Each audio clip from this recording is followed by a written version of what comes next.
Bonjour à tous. Donc, je réitère donc comment dire,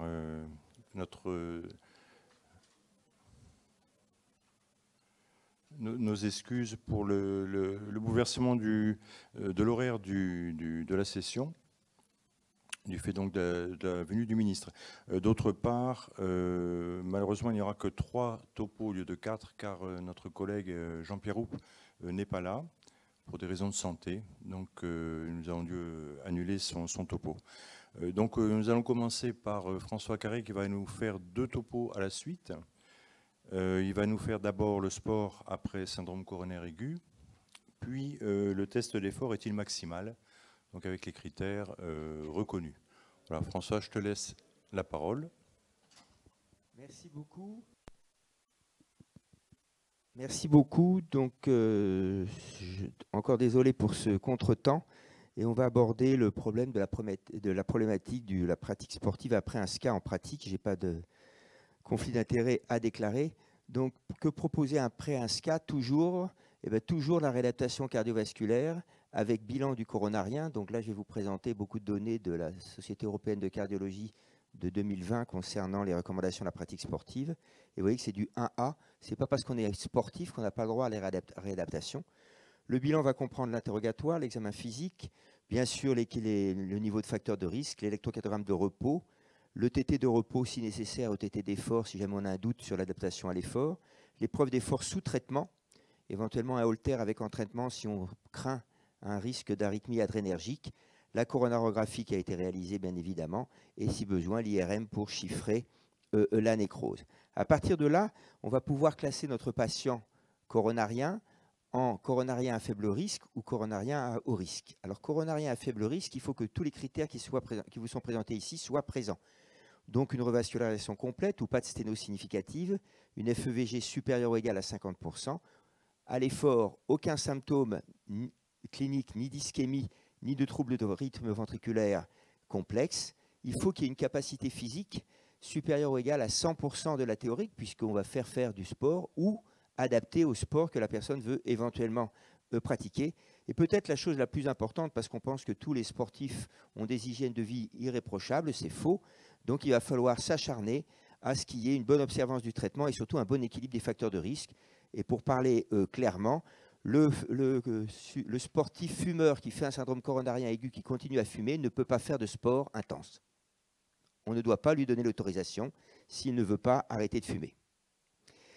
Alors le patient en coronarien haut risque, eh bien là c'est simplement si un des critères que je vais vous présenter, vous l'observez, c'est-à-dire une revascularisation incomplète ou une FFR inférieure à 0,8, une FEVG diminuée ou une cinétique segmentaire anormale, un symptôme à l'effort, une ischémie myocardique à l'effort, des troubles du rythme à l'effort, et aussi de façon temporaire, il sera considéré à haut risque, c'est-à-dire qu'on ne pourra pas l'autoriser à faire tous les sports qu'il veut, après une angioplastie pendant au moins 3 mois et après un pontage, environ 6 à 12 mois selon les cas, au cas par cas.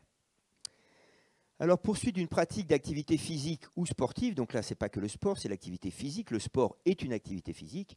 Il faut toujours l'encourager.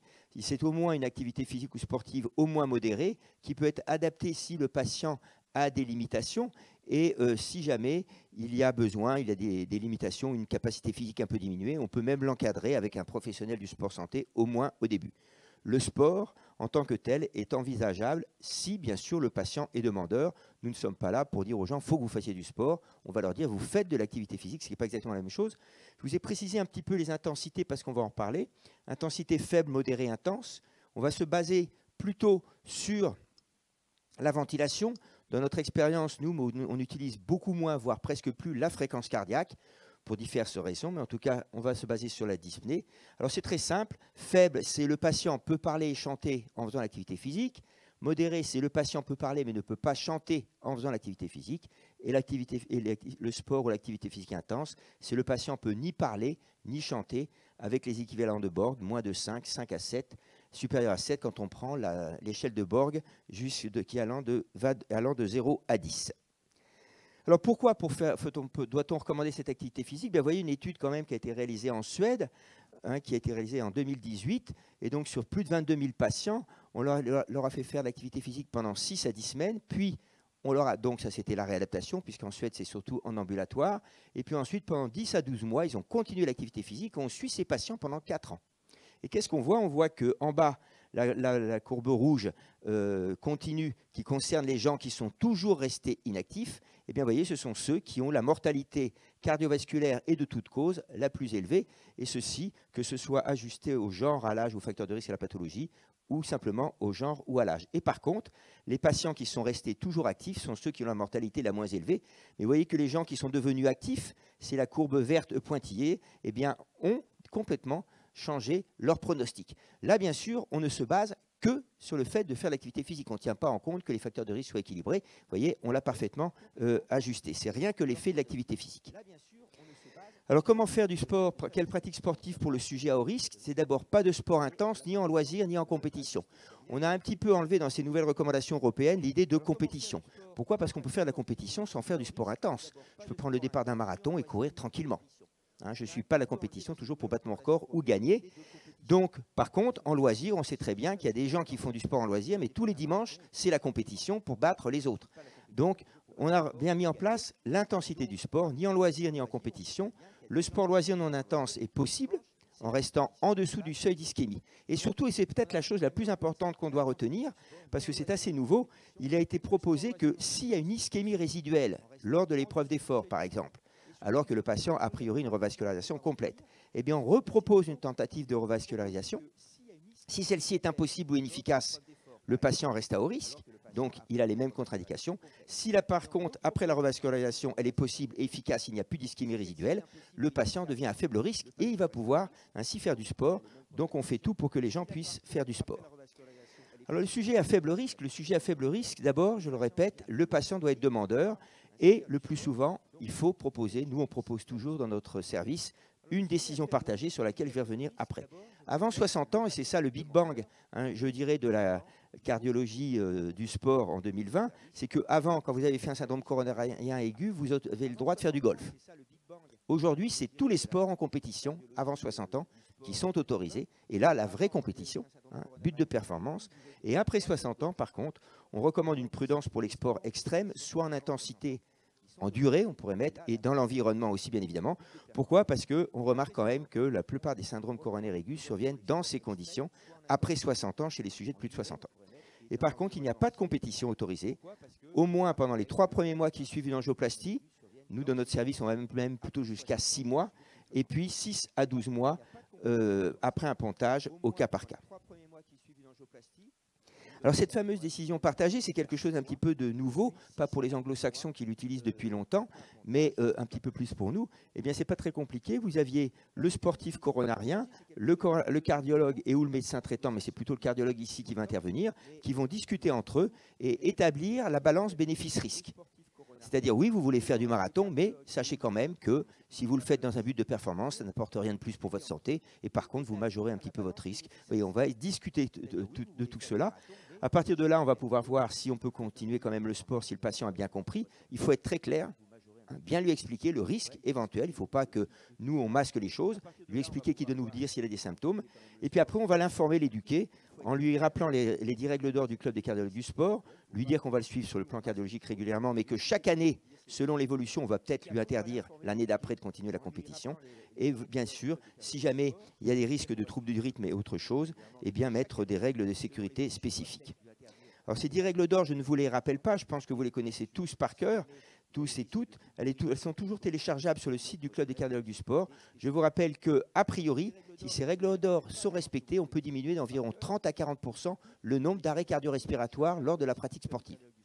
La première cause, c'est que la plupart des sportifs qui font une mort subite ont eu des prodromes, 40 à 50% dans les 3 semaines qui précèdent. S'ils les avaient respectés, peut-être qu'ils n'auraient pas fait l'arrêt cardio-respiratoire. En conclusion, on se retrouve donc devant une évolution majeure pour autoriser la pratique sportive aux patients qui ont une maladie coronaire athéromateuse. Cette pratique d'activité physique ou sportive doit être adaptée aux capacités et limites du patient. Il faut toujours la recommander et la prescrire. Je vous rappelle la loi du sport sur ordonnance. La maladie coronaire, c'est une maladie chronique, donc on doit prescrire l'activité physique aux coronariens. Et j'insiste sur l'importance de la décision partagée avec le patient qui veut faire du sport en compétition. Je vous remercie beaucoup. Et j'insiste sur l'importance de la décision partagée avec le patient qui veut faire du sport. Voilà. Est-ce qu'il y a des questions? C'est tôt le matin, les gens ne sont pas encore réveillés. Ou peut-être que tout le monde était déjà au courant de ces nouvelles recommandations. Moi, oui, oui, t'es pressé, oui. Oui, entre la décision partagée et la signature du certificat de non-contre-indication, je trouve qu'il y a un petit peu de difficulté. Ce n'est pas la même chose. D'abord, la décision partagée, j'ai oublié de vous le dire, mais ça ne veut pas dire que c'est le patient qui décide. Hein. C'est vraiment une discussion. On ne doit pas arriver avec nous, de toute façon, il ne fera pas de compétition. Si c'est ça, pas la peine de faire une décision partagée. Et le patient ne doit pas se dire, de toute façon, je ferai de la compétition. Donc, trouver un équilibre. Ensuite, le certificat d'absence de contre-indication, c'est quelque chose qui, de mon point de vue, est différent. Je vais revérifier qu'il y a une contre-indication. A priori, le patient avec qui j'ai une décision partagée, j'ai une contre-indication qui est grise. C'est-à-dire, si je regarde les recommandations, ce n'est pas du 1, ni dans un sens, ni dans l'autre. Donc, ça peut être du 2A, du 2B. Et là, je dis, bon, c'est moi qui dois décider, j'aime mieux faire comprendre aux patients ce qu'il en est. Donc, ce n'est pas tout à fait la même chose, surtout qu'on va se retrouver, vous ne le savez peut-être pas bien, mais il y a une grande discussion sur le certificat d'absence de contre-indication, pas chez les cardiaques, mais en général actuellement. Et rien ne dit qu'il va encore exister longtemps. Oui. Oui. Attends, il faut le micro. Chez le patient à faible risque, qu'est-ce qu'il en est de la plongée? Alors, dans le patient à faible risque aujourd'hui, il faut se référer à la commission médicale de la plongée sous-marine qui a fait un travail formidable sur les coronariens et qui, déjà avant ces recommandations, autorisait le coronarien bien équilibré, qui avait une capacité physique suffisante, a priori donc totalement asymptomatique avec une revascularisation satisfaisante, ce qui ne veut pas dire qu'il n'a pas des plaques d'athérome, ça veut simplement dire qu'elles ne sont pas fonctionnellement significatives, et on autorisait la plongée sous-marine.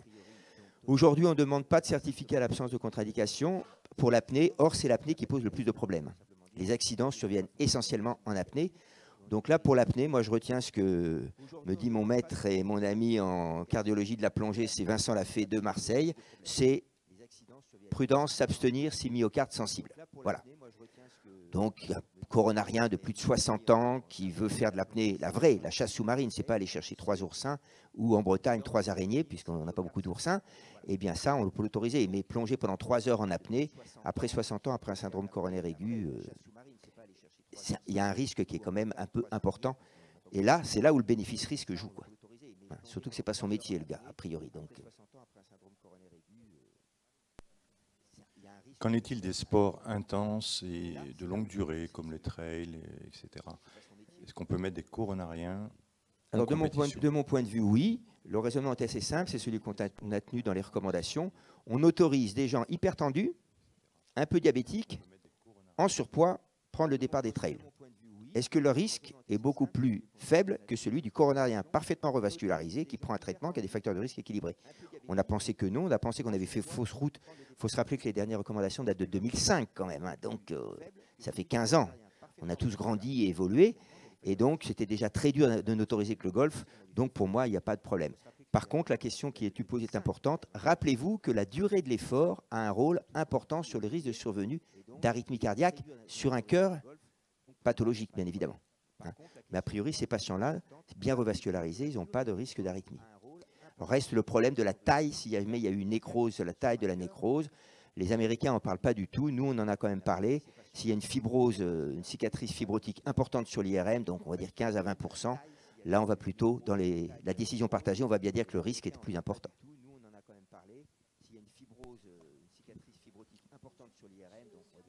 Attendez, le micro. Pour que tout le monde vous entende. Bonjour, je suis infirmière en pratique avancée, donc moi je vois des patients en suivi post-infarctus, et donc j'ai beaucoup de personnes âgées, et donc moi mon discours il est sur la prévention et sur la reprise d'une activité physique ou en tout cas au moins de la marche, et certains, en fait, beaucoup de personnes âgées maintenant, après de la réadaptation, vont investir dans un vélo à domicile. Ma question c'est, j'ai souvent cette question-là, c'est est-ce que je dois faire un long effort ou est-ce que je mets une résistance à mon vélo? Donc pour ces personnes-là, est-ce qu'il vaut mieux qu'ils fassent sans résistance plus longtemps le vélo d'appartement, ou est-ce qu'il vaut mieux qu'ils fassent un petit effort avec un peu de résistance sur leur vélo? Non, la durée de l'effort, c'est plus du tout ce que l'on recommande actuellement. On a plutôt tendance à recommander, en partant du principe que tous ces patients, je ne parle que des cas coronariens, je ne parle pas des personnes âgées en général. La personne qui n'a aucun problème, elle peut faire du fractionné. Mais un coronarien qui est bien validé, tout ce que je vous ai dit, c'est vrai pour une maladie coronaire chronique. Un coronarien parfaitement stable, qui a eu un syndrome coronaire il y a 15 ans, vous le suivez depuis 15 ans, il veut faire de la compétition, aujourd'hui il peut faire de la compétition, hein. Donc on a vraiment élargi. Donc votre patient, il a été bilanté au test d'effort, je vais voir quelle puissance maximale il peut faire, je vais avoir des puissances à donner. Le plus important, c'est de faire travailler les muscles périphériques, donc il vaut mieux travailler moins longtemps et plus intense, plus fort que très longtemps. Merci. Je vais voir quelle puissance maximale il peut faire, je vais avoir des puissances à donner. Le plus important, c'est de... Bonjour, professeur. Bonjour. Qu'en est-il par rapport à l'altitude chez les coronariens à risque faible à modéré? Alors le risque faible en altitude, c'est monsieur tout le monde pour nous, donc on n'a pas de circonstances, on n'a pas de contraintes particulières. Le coronarien à haut risque, on dit toujours comme d'habitude que c'est plutôt 2500 mètres. Il faut se rappeler que le coronarien à haut risque, c'est comme tous les patients cardiaques qui ne sont pas parfaitement équilibrés. Ce n'est pas tellement la pathologie, c'est l'adaptation à l'effort, c'est la capacité de s'adapter en cas de circonstances difficiles. C'est comme sur, nous, ce n'est pas dans la montagne, c'est la voile. Je pars sur mon bateau dans le golfe du Morbihan, il fait très beau, tout se va bien. Quand il y a le grain qui arrive, le vent qui commence à forcir, mon coronarien, à haut risque, il n'a presque pas de capacité d'adaptation. Donc, oui, pour 2500 mètres d'altitude, s'ils font des sorties de marche ou de promenade, ou voire du ski, ok, mais attention au temps froid, attention au brouillard, attention à toutes ces choses-là, parce que c'est là où le coronarien ne va pas pouvoir s'adapter. Et s'il est sous bêta-bloquant, on va encore moins lui donner la situation. Donc ça dépend un petit peu de ces choses-là. Mais autrement, c'est 2500 mètres d'altitude. Je vous rappelle que dans l'avion, vous êtes à peu près à 1500-2000 mètres. Donc si vous autorisez l'avion, vous pouvez pratiquement autoriser le... Après, on peut rester dans sa chaise longue, bien sûr, en montagne. Voilà, je suis vraiment désolé, mais je suis un petit peu à la bourre parce qu'avec le changement de programme, je n'ai pas beaucoup de temps pour attraper mon train. Donc c'est pour ça que... Voilà, il n'y a pas de question. Alors ça, c'était la question piège. Je ne maudis pas parce que c'est souvent, les gens m'ont entendu souvent parler sur le problème de la fréquence cardiaque à l'effort. Mais mon test d'effort est-il maximal? C'est toujours une question très importante. Alors tout d'abord, pourquoi un exercice maximal? Et là, je ne suis pas désolé, mais je vais peut-être bouleverser vos certitudes. L'épreuve d'effort, ça ne sert pas tant qu'à détecter la maladie coronaire. L'épreuve d'effort, ça vous permet d'estimer la capacité physique du patient. Et la personne que vous avez en face de vous, sa capacité physique, c'est son capital santé. En d'autres termes, quelqu'un qui monte 2 étages, qui soit malade, pas malade, coronarien, cancéreux, jeune, vieux, il a une mauvaise capacité physique, il a une mauvaise santé. Son espérance de vie est courte. Quelqu'un qui a fait un syndrome coronaire aigu, quelqu'un qui a insuffisance cardiaque, qui monte 6 étages sans être essoufflé, il a une espérance de vie longue. C'est ça qu'il faut qu'on ait en tête. Donc, il faut déterminer la capacité physique. Il n'y a pas que l'électrocardiogramme à surveiller. Il ne faut pas se dire, ouf, il n'a pas sous-décalé, tout va bien. Si jamais il fait 50 watts, eh ben, c'est qu'il y a quelque chose qui ne va pas. Je parle de quelqu'un de 40 ans, par exemple. Donc, je voulais montrer ici sur un travail qui a été concerné beaucoup de, je ne sais plus, c'était à peu près 100 000 personnes. Vous avez les mortalités toutes causes et la cardiovasculaire selon le niveau de capacité physique. Et vous voyez que sur un suivi de 40 ans, pas tout à fait, 35 ans, eh bien, ceux qui meurent le plus sont ceux qui ont une capacité physique faible. Que ce soit de pathologie cardiaque, de cancer, peu importe. Là, vous voyez, je ne vous dis pas si c'est des hommes, si c'est des femmes, s'ils sont jeunes, s'ils sont vieux, rien. Je me base sur la capacité physique. Et ça, c'est essentiel. Et moi, je retiens ce qu'avait dit la AHA en 2013, parce que ça n'a malheureusement pas beaucoup changé.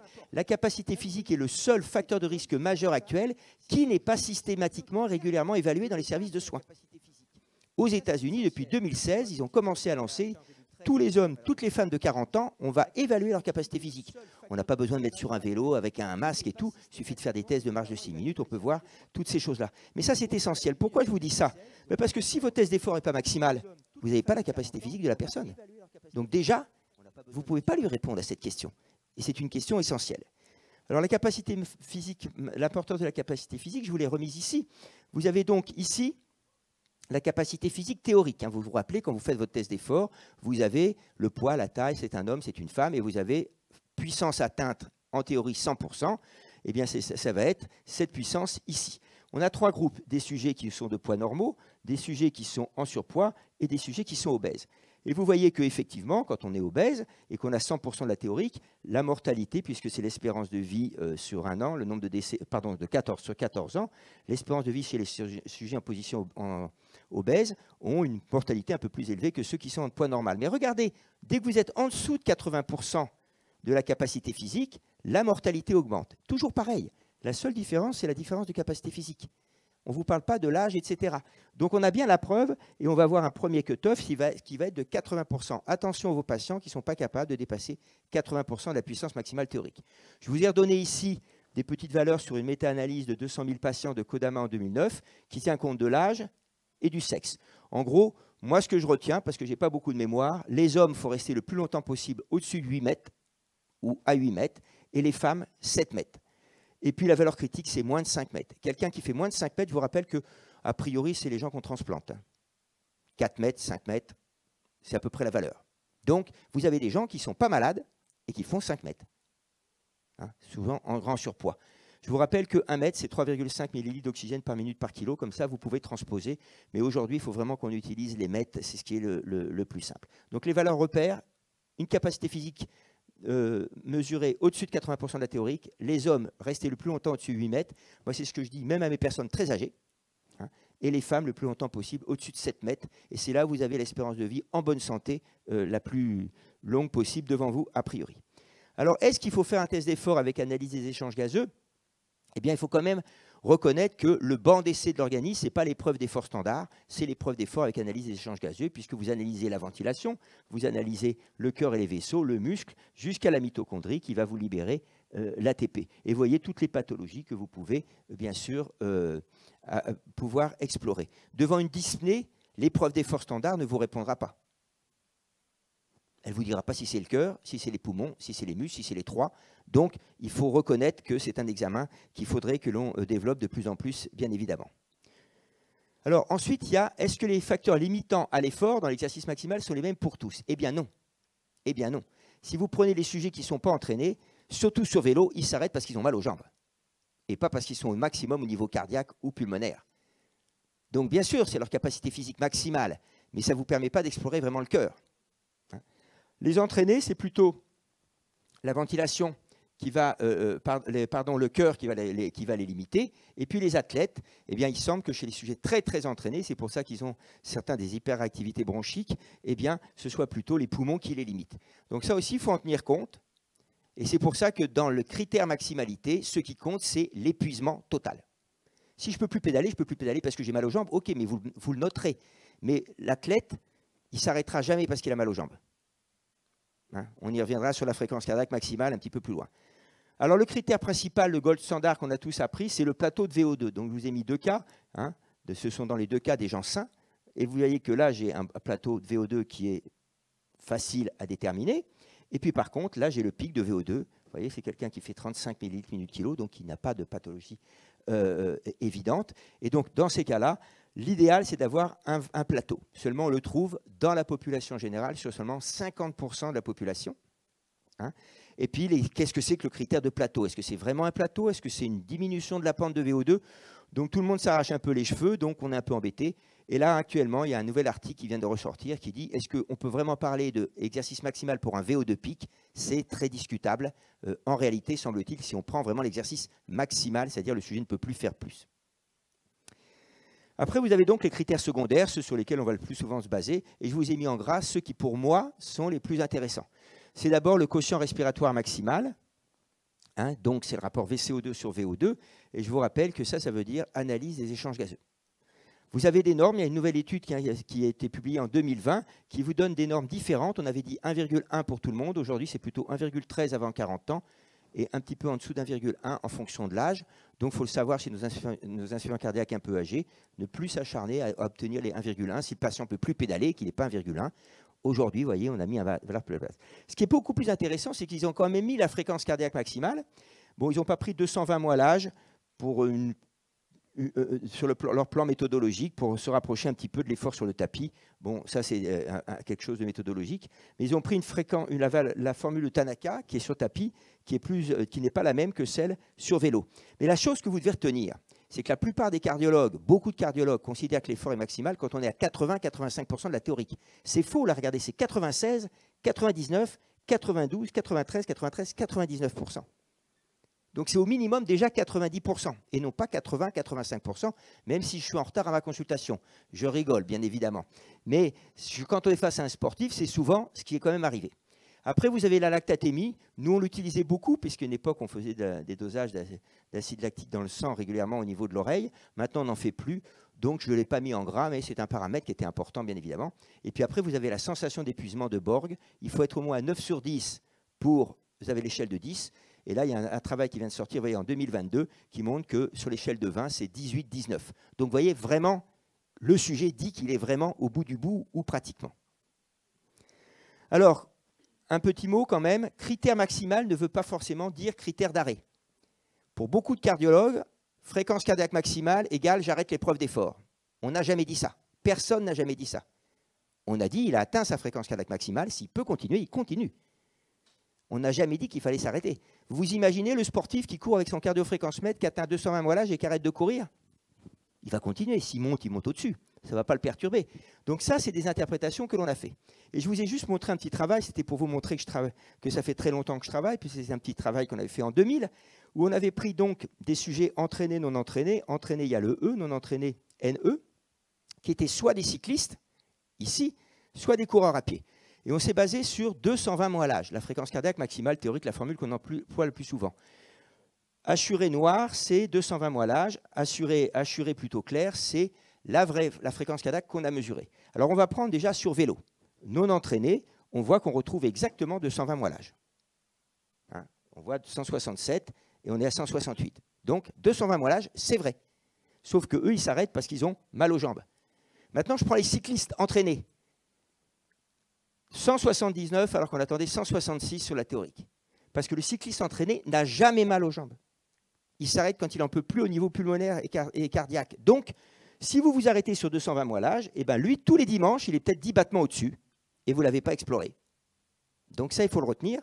Et puis alors, la course à pied, c'est encore pire parce que si vous prenez 220 mollages, d'où la formule de Tanaka dont je vous ai parlé, vous voyez 167 pour les gens non entraînés, ils montent à 184. Parce que ce n'est pas leurs jambes qui les limitent beaucoup sur tapis roulant. Il n'y a pas l'effort, la puissance mécanique. Et les grands sportifs, les gens entraînés, vous voyez, 167, 180. Donc à peu près pareil dans les deux cas. Donc ça vous montre la limite de ces formules. Alors j'aurais pu vous citer 30, il y a 30 formules de la fréquence cardiaque maximale. Donc surveillez cliniquement votre patient. Regardez l'électrocardiogramme, bien évidemment. La pression artérielle, je n'ai pas le temps de vous en parler, mais est-ce qu'il faut arrêter un test d'effort sur une pression artérielle très élevée? Je vous citerai juste un exemple. Dans notre service, on avait du temps où je consultais encore, on était à 17 sportifs à plus de 500 watts. Le record, c'est 560 watts. Je peux vous assurer qu'à 560 watts, mon cycliste, il est au-dessus de 30 de tension en tenant le guidon. Et on ne l'a pas arrêté puisqu'il fait le Tour de France en permanence. Donc en conclusion, la capacité physique, c'est un facteur de risque majeur pour l'espérance de vie. Il est méconnu et trop sous-utilisé actuellement. Nous, on fait des tests d'effort que pour vérifier la capacité physique du patient, par exemple. Hein ? Importance donc de la vraie maximalité de l'effort et de critères d'affirmation, ça c'est vrai. Le CPX test, c'est supérieur à l'épreuve d'effort standard. Le vrai plateau, ça reste le gold standard, mais vous savez, c'est souvent comme ça, le gold standard, on l'obtient très rarement, et sa définition n'est pas facile. J'insiste sur la valeur de l'épuisement clinique et l'échelle de Borg, qui est valable pour le CPX test et l'épreuve d'effort standard, hein, aussi, donc c'est l'avantage. La lactatémie, quand on peut la faire. J'ai rappelé quand même que le pourcentage de la fréquence cardiaque maximale, ce n'est pas 80-85%, c'est plutôt 90-95%, j'irais dire même pratiquement 95%. Et enfin, rappelez-vous quand même qu'il n'a jamais été dit que quand on avait les critères de maximalité, on devait forcément arrêter l'effort, sauf si le critère qu'on prend, c'est l'épuisement, c'est-à-dire que le sujet ne peut plus pédaler ou prend les barres et se soulève sur le tapis roulant. Je vous remercie.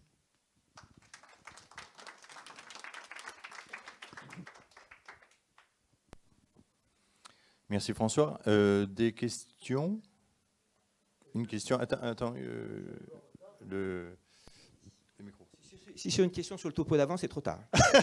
Voilà, non, bien sûr. Est-ce que le fait de pousser plus loin que le palier maximal pour un sportif amateur, ça apporte suffisamment de renseignements pour le justifier? Je veux dire qu'il y a deux types de patients quand on fait pédaler qui sont les sportifs amateurs. Il y en a un qui dit « Oh là là, j'aurais pu continuer bien longtemps ».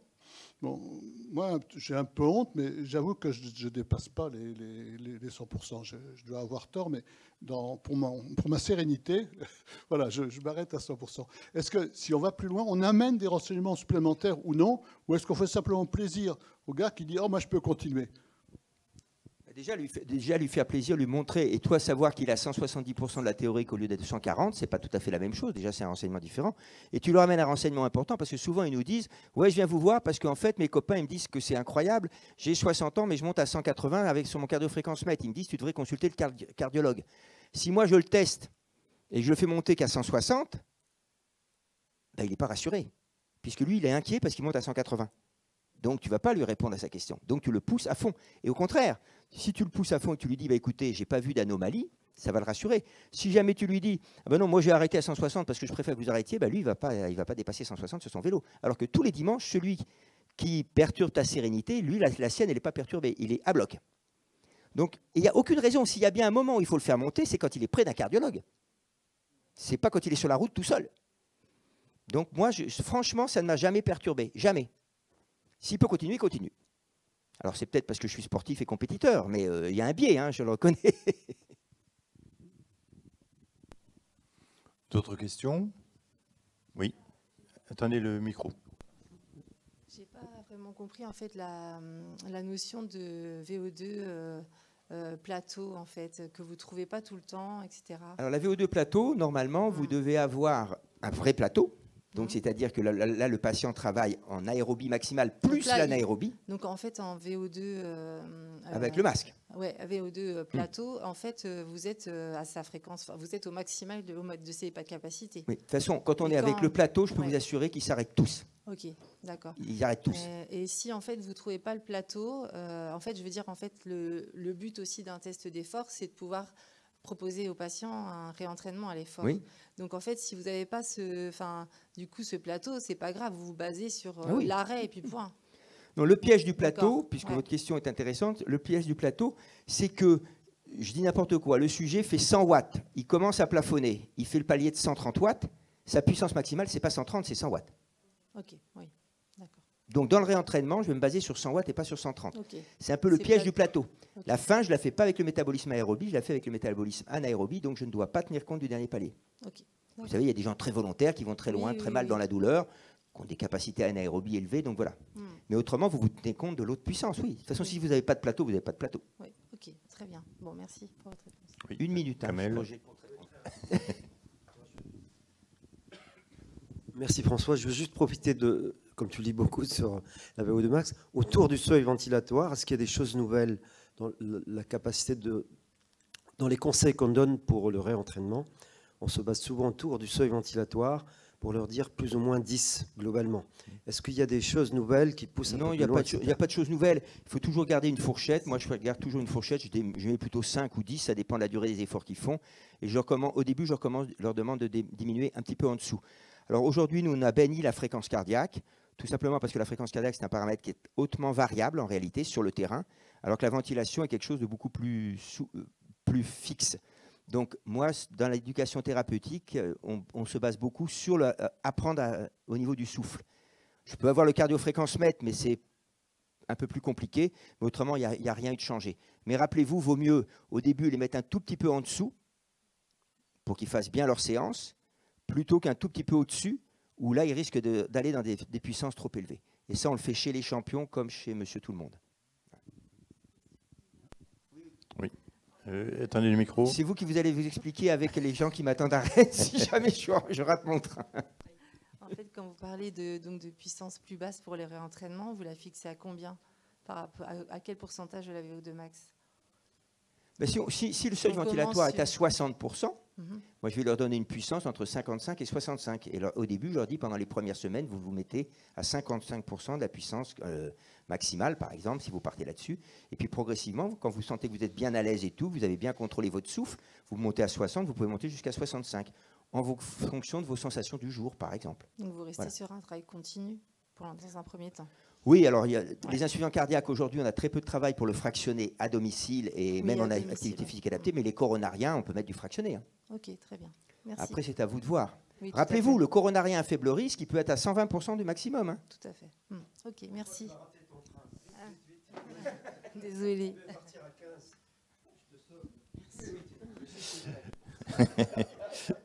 Bon, merci beaucoup.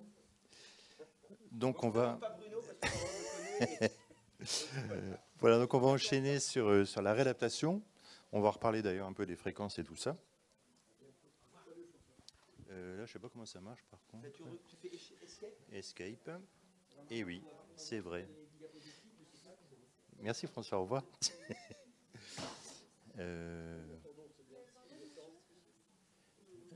Comment on descend? Ça ne marche pas. Ah oui, d'accord. C'est celui-là. Ok, merci. Voilà, donc on va parler de réadaptation cardiaque. Alors c'est à la fois très proche de ce dont on parle, à un niveau assez différent quand même. Alors on va parler de la téléréadaptation. Alors c'est très à la mode, et je vais vous dire pourquoi. Voilà, je n'ai pas de conflit d'intérêt là-dessus. Alors d'abord, on va redéfinir un peu la réadaptation cardiaque, sachant que ce n'est pas que de l'entraînement à l'effort. Ça, c'est un petit peu une caricature. On dit toujours la réadaptation, c'est la vélothérapie, comme on dit, c'est sur le vélo. C'est quand même très important parce que c'est la seule activité médicale où on fait bouger et on fait faire un effort au patient. Et en cardiologie, c'est particulièrement important. Vous savez très bien que si on voit un coronarien au repos, est-ce qu'on peut lui dire s'il va bien? C'est très difficile. En fait, il faut vraiment le voir à l'effort pour dire vraiment oui, ça va ou pas. La réadaptation, c'est donc l'entraînement à l'effort, c'est vraiment la chose primordiale pour nous. Mais il y a beaucoup d'autres choses. Il y a l'éducation thérapeutique qui est tout à fait liée, bien sûr, mais pas que pour l'activité physique, c'est lié pour le traitement, pour l'autre chose. Et puis l'optimisation thérapeutique. On en parle beaucoup. D'autant plus que, comme on fait justement des tests d'effort, et on les voit surtout à l'effort, en entraînement, c'est différent. On a le test d'effort, mais après on a l'entraînement physique, et on voit des fois que, bon, on n'est pas tout à fait... c'est pas mathématique. Donc parfois on dit, voilà, telle fréquence c'est très bien, puis quand on le voit s'entraîner, c'est pas tout à fait ce qu'on pensait. Et en fait, il faut s'adapter, à mon avis, plutôt à ce qu'il fait, en le poussant parfois, ou en le freinant parfois, ça peut arriver. Plutôt que de dire oui, bah non, la fréquence elle est là, il faut y être. Et l'optimisation thérapeutique en particulier, on va jouer sur les traitements, par exemple les bêta-bloquants. Les bêta-bloquants aujourd'hui en post-SCA, enfin on les remet en question de plus en plus. Là, je ne sais pas comment on peut remettre en question les bêta-bloquants sans faire le test d'effort. Or, bon, malheureusement, on fait de moins en moins de tests d'effort. Alors, la réadaptation cardiaque, pourquoi on va faire la téléréadaptation? Tout simplement parce qu'il y a une très grande limite à la réadaptation en France, et ce n'est pas spécifique à la France. Il y a, d'abord, on ne couvre pas les besoins. Bon, il n'y a pas assez de centres de réadaptation et de cardiologues réadaptateurs surtout, et de personnel paramédical. De toute façon, il n'y aura pas, je crois, je ne pense pas, assez de moyens. Donc, par définition, on sélectionne des gens qui viennent, mais il n'y a pas que ça, bien sûr. En plus, il y a une très grande diversité régionale qu'on n'explique pas vraiment. Si on regarde, est-ce qu'il manque de cardiologues, est-ce qu'il manque de ceci, de cela, on ne sait pas vraiment, mais il y a vraiment une très grande disparité. Comme on voit ici, là, ce sont les chiffres tout récents, c'est les chiffres qui vont être publiés normalement dans le BEH bientôt. Et on voit d'abord qu'il y a une chose, c'est que bon, l'âge moyen, c'est 62 ans, ça c'est à peu près... enfin, ça ne bouge pas trop, sachant que là, c'est post-SCA uniquement. Sachant que l'âge moyen des SCA, c'est 69 ans. Donc ça veut dire déjà que ceux qui vont en réadaptation sont plus jeunes. Bon, ce qui n'est pas d'ailleurs tout à fait... enfin, ce qu'on peut très bien expliquer. Le délai moyen, c'est 32 jours. Ça, c'est assez long. Mais bon, c'est une moyenne, bien sûr. Donc c'est 32 jours. La moyenne, bon, c'est 18 jours, mais enfin ça peut se discuter. 57% en ambulatoire, donc on en fait déjà plus de la moitié en ambulatoire, ce qui a beaucoup changé. Il y a une chose qui était intéressante, c'est que les ST+, viennent en réadaptation pour 36%, les ST-, 15%. Ça, je ne vois vraiment pas pourquoi, parce que les ST- sont aussi graves pour moi que les ST+, ils récidivent plus d'ailleurs. Et donc, c'est bien des gens qui devraient, au contraire, venir, à mon avis, en réadaptation. Vous allez voir sur les chiffres, 26% pour les hommes, 15% pour les femmes. Les femmes ne viennent très peu en réadaptation pour différentes raisons. Donc, vous voyez que globalement, on est à 22% de personnes réadaptées post-SCA, ce qui est vraiment faible. Enfin bon, si vous regardez aux États-Unis, c'est pareil, et dans d'autres pays également. Alors, pourquoi les gens ne viennent pas ? Bon, je vais mettre la pandémie à part, hein, parce que là, évidemment, il y a eu un gros souci. Il y a des barrières pratiquement identiques depuis 20-30 ans. On retrouve toujours la même chose. D'abord, il y a la non-prescription. L'été, il y a moins de réadaptés en post-SCA parce que c'est les vacances et qu'on oublie, on n'a pas le temps, etc. Là, il y a des gens qui travaillent sur la prescription automatique, c'est-à-dire que, vous savez, vous avez des checklists, maintenant on aime bien faire des checklists, et dans les checklists post-SCA, on devrait mettre réadaptation. Si on ne le prescrit pas, il faut dire pourquoi, parce que le patient ne veut pas, mais enfin il faut le proposer en tout cas, mais souvent c'est pas proposé. Des problèmes de prise en charge, bon, en France, ce n'est pas vraiment le cas. Après, la monotonie, bon, ça, c'est la mauvaise réputation. La réadaptation, c'est monotone, c'est pour les sujets âgés, ce qu'il faut d'ailleurs, ce qu'on voit, etc. Donc, c'est une mauvaise vision de ça. Il y a des éléments pratiques, ça va nous intéresser. Hein, problème de transport, éloignement du domicile, ou des problèmes d'horaire d'ouverture éventuellement. Et puis le patient, bien sûr. Donc, pour plein de raisons, enfin des raisons psychologiques, manque de motivation, manque surtout d'intérêt ou de connaissances. Hein, ça, c'est pas pour moi. Hein, ça, c'est plutôt les gens plus âgés. Non, ça, c'est pas pour moi, c'est pour les jeunes, c'est pas pour moi. Ou l'inverse d'ailleurs. Le manque de temps, les problèmes professionnels, problèmes sociaux, socio-professionnels, familiaux, etc. Manque d'intérêt, tout simplement. Bon, non, c'est peut-être pas très très important pour moi. Voilà. Donc tout ça dépend fortement de la manière dont on va amener ça. Hein. Si on l'amène dans le cadre d'une ordonnance, vous savez qu'on fait maintenant le sport sur ordonnance, donc si on fait une ordonnance de médicaments et on met la réadaptation dans l'ordonnance, ce qu'on ne peut pas faire d'ailleurs, ce serait beaucoup plus efficace que d'en parler comme ça. Alors, téléréadaptation, donc à distance, oui, mais enfin c'est peut-être dangereux. Alors, d'abord, est-ce qu'il y a un risque de l'entraînement à l'effort? Bon, là, c'est les post-SCA, mais là, c'était pas que les SCA. Les risques sont très, très faibles sur l'entraînement qui est surveillé. Le risque est extrêmement faible. Hein. Là, c'est des registres qu'on a fait en France. Donc, vous voyez, 25 000 patients, il y a eu 20 complications, dont 5 pendant les tests d'effort, enfin, ou juste au décours du test d'effort. Et 16, c'était en post-angioplastie. Donc, effectivement, c'est plutôt les SCA qui nous posent des problèmes. Après, on a fait un autre registre sur les post-SCA, post-angioplastie. Et on voit que, on regardait bien sûr les thromboses de Sten, c'est ça qui nous intéressait le plus. Et on voit que, vous voyez, sur 3000 patients, il y a eu plus de 5000 stents qui ont été posés. Il y a eu 4 thromboses de Sten, dont 2 très tardives, à 6-8 mois. Hein, il y avait un centre belge qui était avec nous. Et le centre belge font de la réadaptation extrêmement longue, donc c'était sur 1 an. Et donc il y a eu 2 thromboses extrêmement tardives, et puis il y a eu 2 thromboses précoces. Voilà, enfin c'est extrêmement faible. Hein, on est à 0,08% donc de risque. Donc on voit que l'entraînement supervisé, le risque est faible. Là, c'est pour montrer le registre FAST-MI que vous connaissez certainement. Là, on revoit les gens qu'on réadapte. Alors, il y a les risques faibles, intermédiaires, élevés, c'est les risques de FAST-MI. On voit que c'est très fortement lié à l'âge. Un risque faible, c'est plutôt les 58-60 ans. Vous voyez que l'âge augmente, le risque augmente, hein, le risque de mortalité. La réadaptation, ici, vous voyez, le groupe risque faible, 50% sont réadaptés, intermédiaire 43, élevé 35. Donc plus il y a de risques, moins on réadapte, ce qui est paradoxal, bien sûr.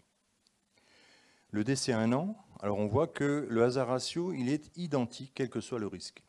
Ça veut dire que en fait, la réadaptation est toujours utile, quel que soit le risque. Mais bien sûr, si on regarde en valeur absolue, le risque, par exemple, le risque faible était à 2,4%, on passe à 0,9%. Donc on est à 0,7%, 70%, sauf que bien sûr, on a gagné beaucoup moins.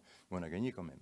Ça veut dire qu'il n'est pas du tout inutile de réadapter des gens à faible risque. Parce que c'est toujours la question qu'on nous dit, bah, lui, il n'a pas besoin d'être adapté parce qu'il n'a pas besoin, il est à faible risque. Mais on gagne quand même. Hein, donc ça, c'est important à savoir. Mais enfin, évidemment, on gagne beaucoup plus sur le risque élevé. En dessous, je vous ai mis c'est une étude canadienne, parce qu'on va parler d'un score dont je vais vous parler, score RARE, c'est eux qui l'ont élaboré. Alors là, ils ont fait 2 groupes, vous voyez, de à peu près 450, enfin 500 patients. Ils ont fait des séances in et out, vous savez, comme la chanson là, donc dans le centre et à domicile ou hors, pas forcément à domicile. 34 séances dedans et 17 hors, et puis on voit ici, voilà, ils sont passés de 8,6 à 10 mètres.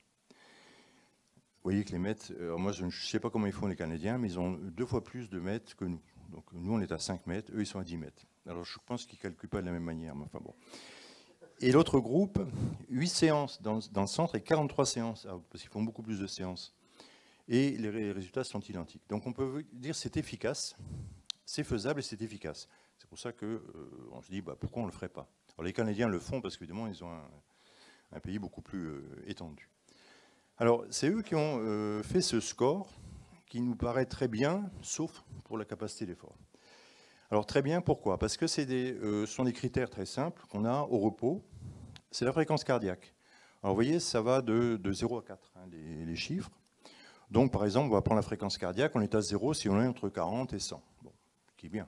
Hein, en dessous de 40, au-dessus de 100, c'est pas normal. Hein, on est en post-SCA.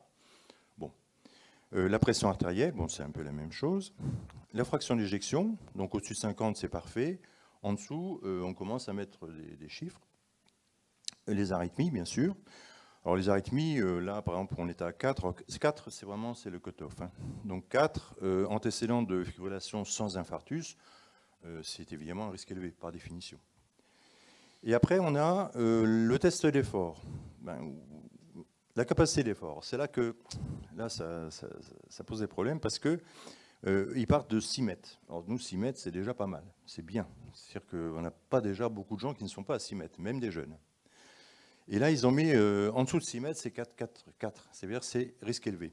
Et nous, on a décidé qu'on prenait en dessous de 4, puisque bon, c'est pour avoir... Parce que là, le risque, si vous voulez, c'est pas un risque de mortalité, c'est un risque d'accident à l'effort. Donc c'est vraiment pour être en sécurité.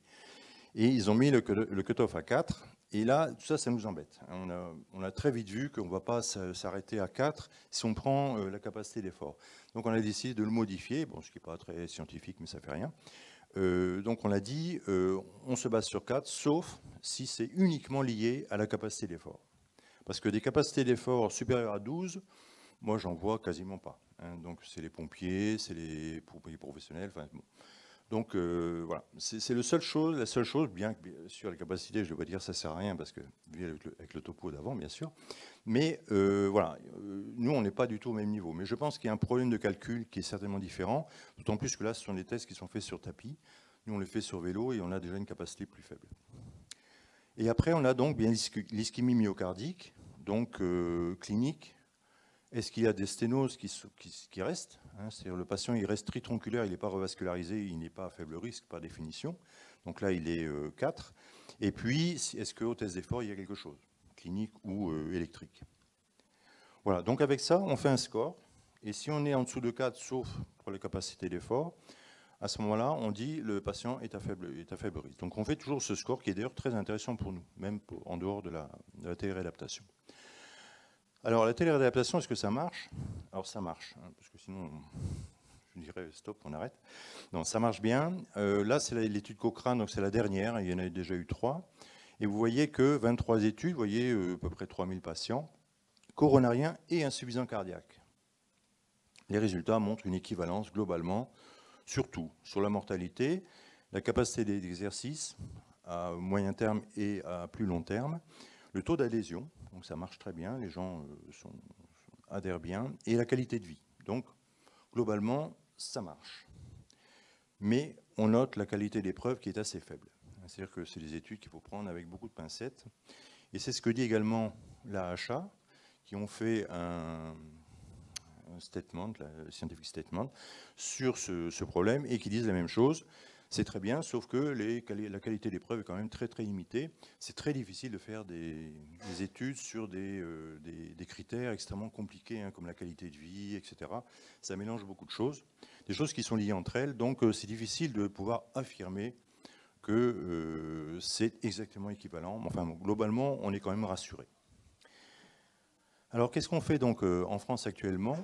Il y a les articles 51. Donc, le ministre n'en a pas parlé, mais enfin, il est fortement pour, puisqu'hier, il y a eu la journée des articles 51 à Paris, et il y a été, et il a dit qu'il était fortement pour, parce qu'au départ, il paraît qu'il n'était pas forcément pour, enfin, maintenant, il l'est.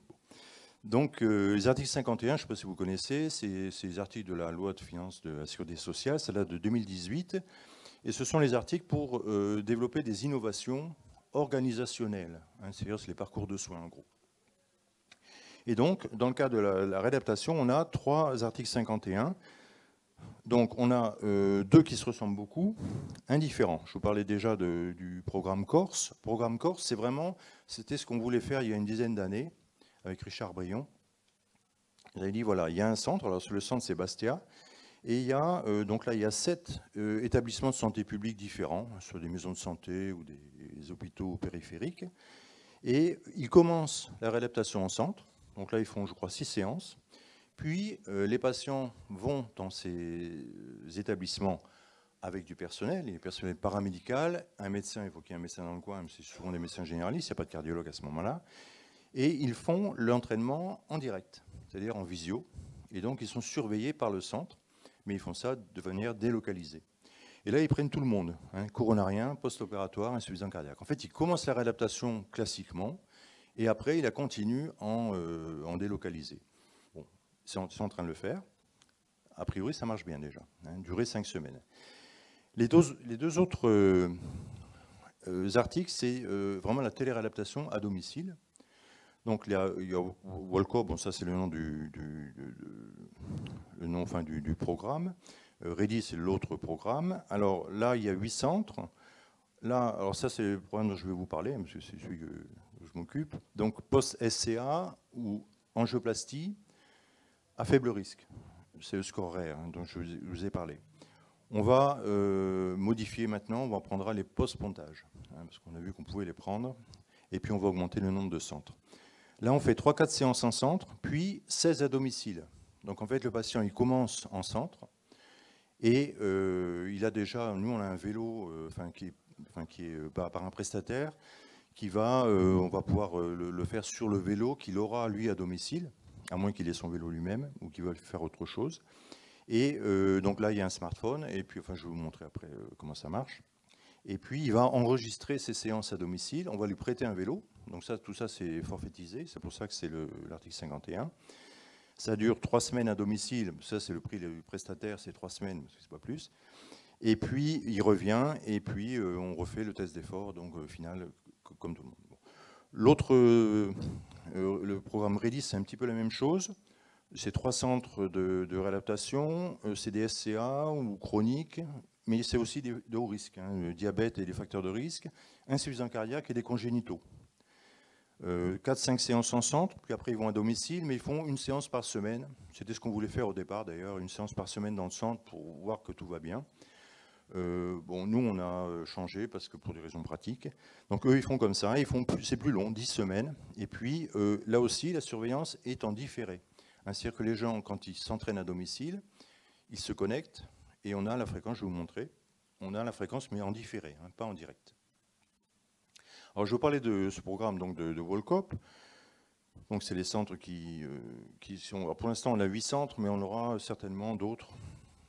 Il y a beaucoup de centres qui sont en demande, il y a 14 centres qui veulent rentrer dans le programme maintenant.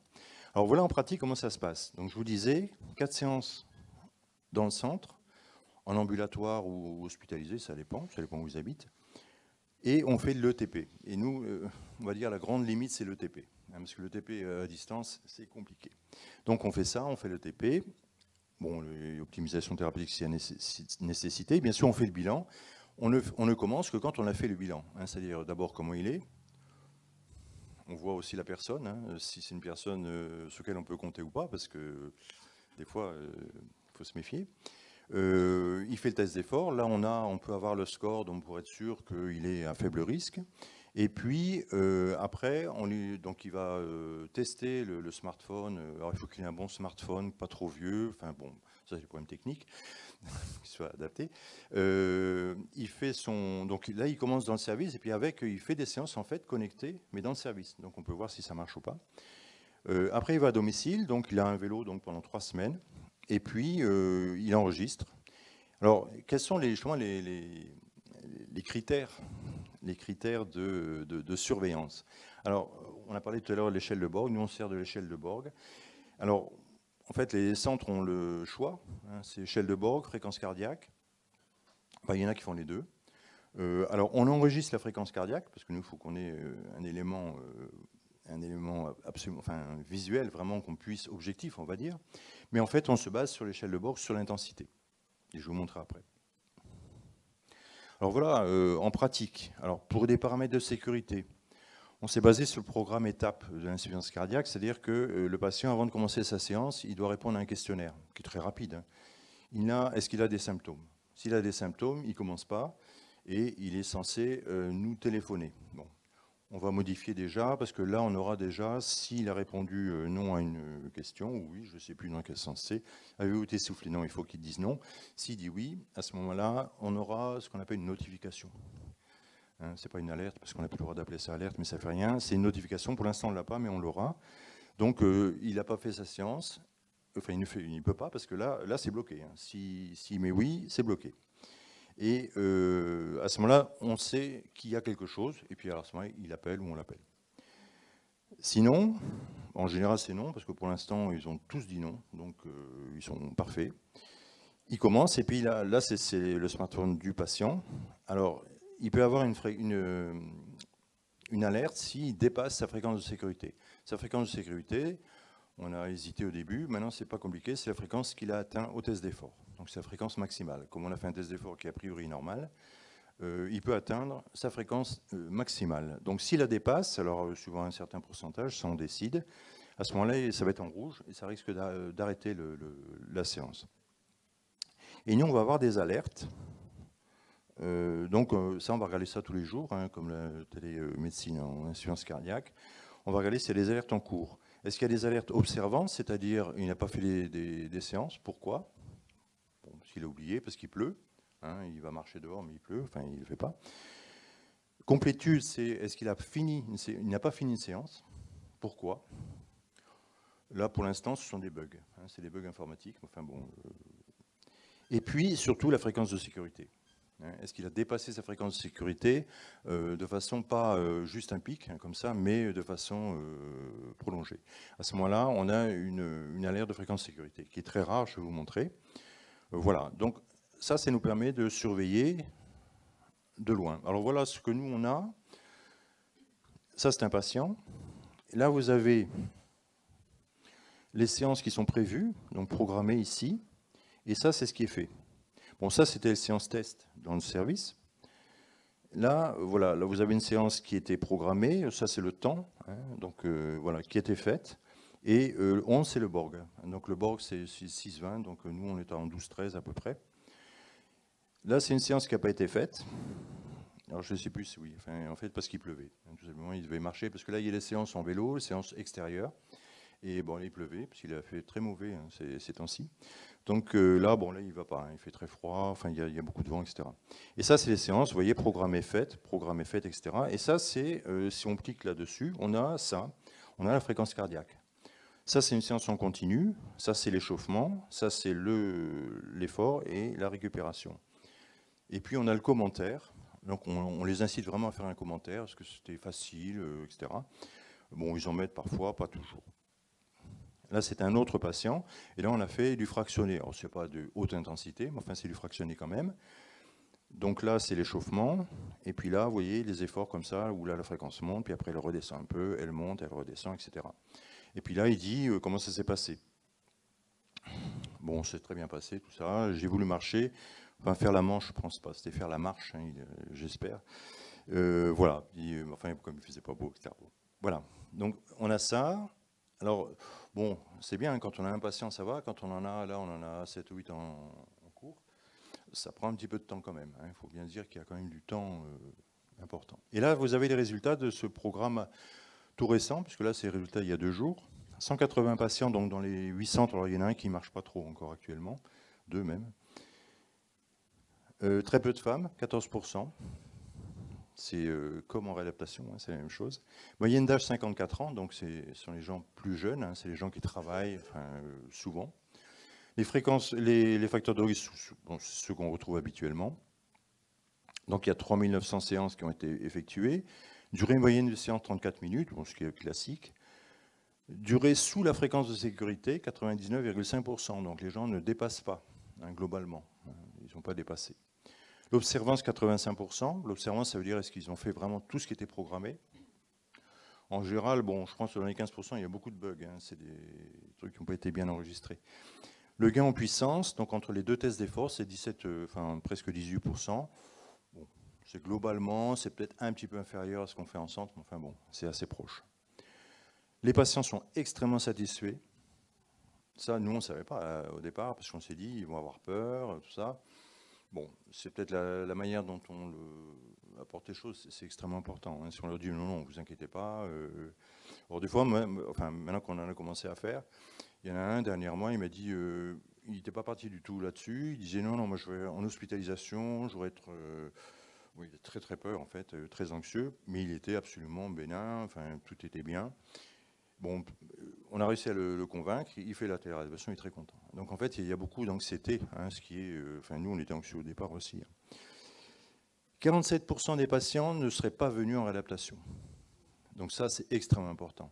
Parce qu'en fait, c'est ça, le but, il y a 2 buts. Hein. C'est d'abord pouvoir prendre plus de patients, hein, ce que nous a dit le ministre tout à l'heure, hein, prendre plus de patients en même temps. Bon, ça se discute parce qu'il faut quand même un petit peu de temps, mais surtout, c'est de réadapter des gens qui ne seraient pas venus.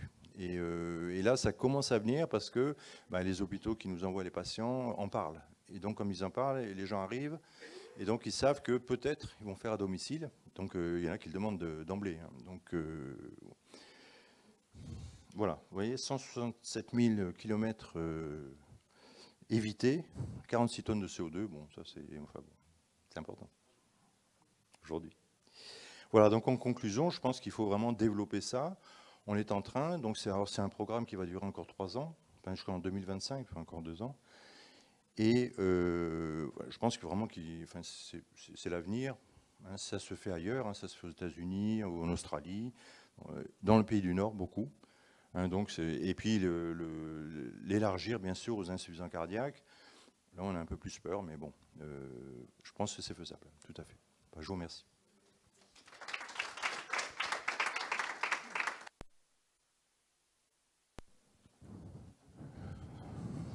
Question là. Merci beaucoup Bruno, c'est très bien, je suis emballé par ton truc, le dernier que tu as présenté. Concernant l'insuffisance cardiaque, on va surtout avoir des gens qui vont vouloir faire de la marche, je pense. C'est bien adapté à la marche.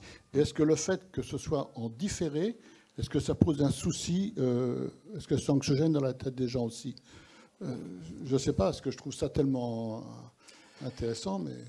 Ben oui, au départ, nous on était partis sur un truc, parce qu'on l'a vraiment fait, en fait on l'a fait avant le Covid. Hein.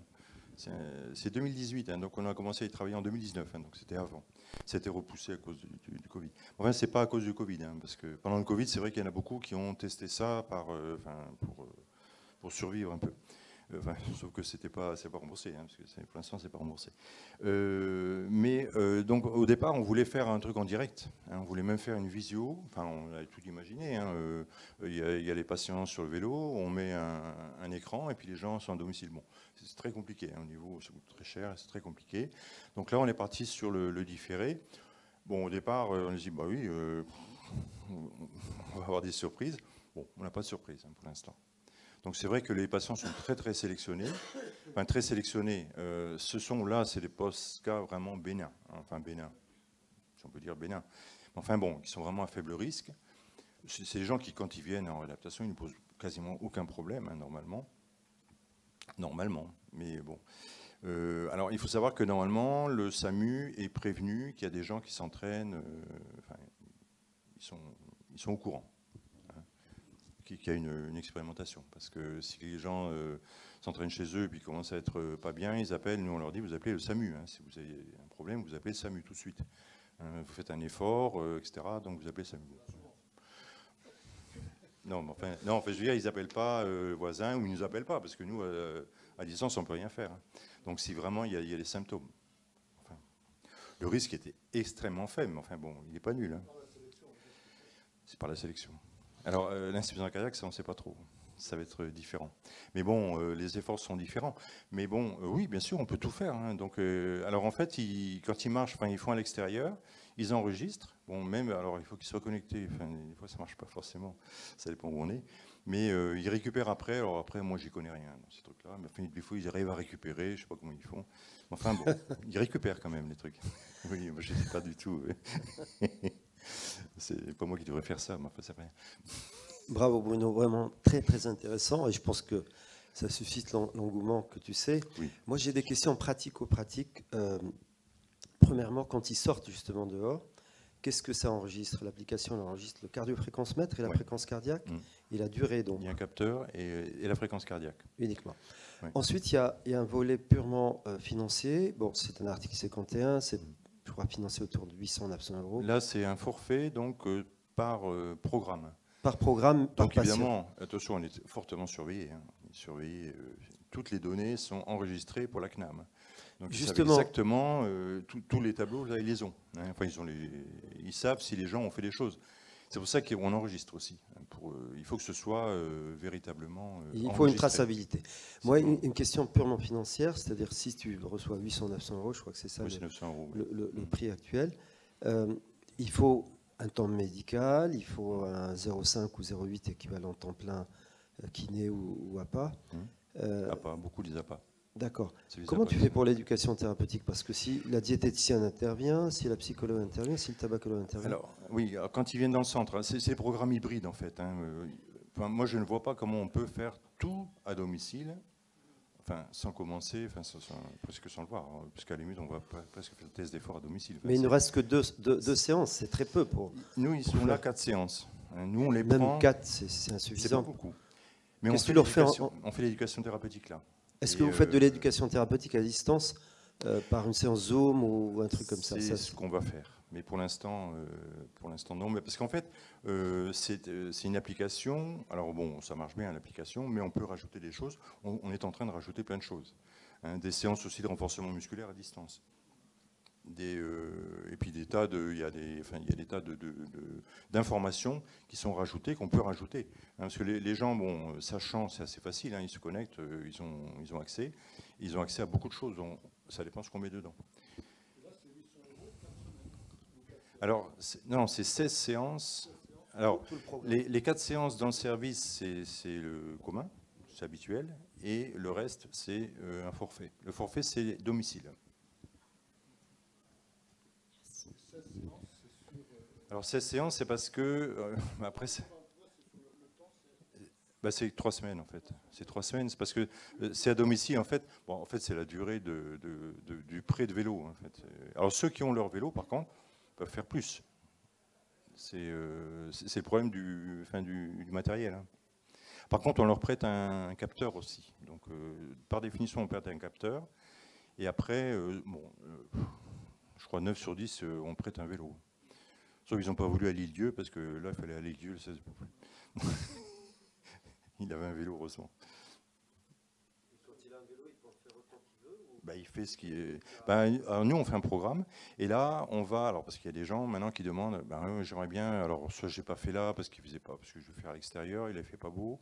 Enfin, je veux changer. Et là, ils vont pouvoir modifier. Bon, pour l'instant, ils ne peuvent pas. Mais ils vont pouvoir faire des séances eux-mêmes, et que nous, qui soient enregistrés, quoi. Parce que le problème, c'est l'enregistrement. Alors, pour l'instant, alors, je crois qu'il y a 40%. Alors, l'application, ils sont très intéressés, bien sûr, pour après, hein, pour faire la phase 3. Et il y a 40% des gens qui disent qu'ils vont rester un moment. Bon, je ne sais pas combien de temps, mais ils vont rester un moment. Donc, pour l'instant, ils sont chouchoutés, hein, c'est gratuit, je crois, pour qu'ils puissent continuer. Mais là, c'est plus enregistré, par contre.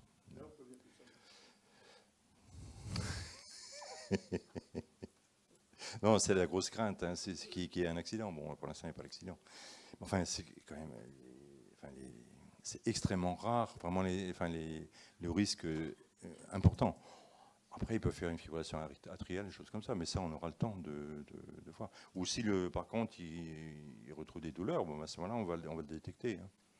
Enfin, c'est pas... Il y en a, mais enfin, c'est pas extrêmement fréquent, quand même. Voilà. Eh bien, on va clore la session.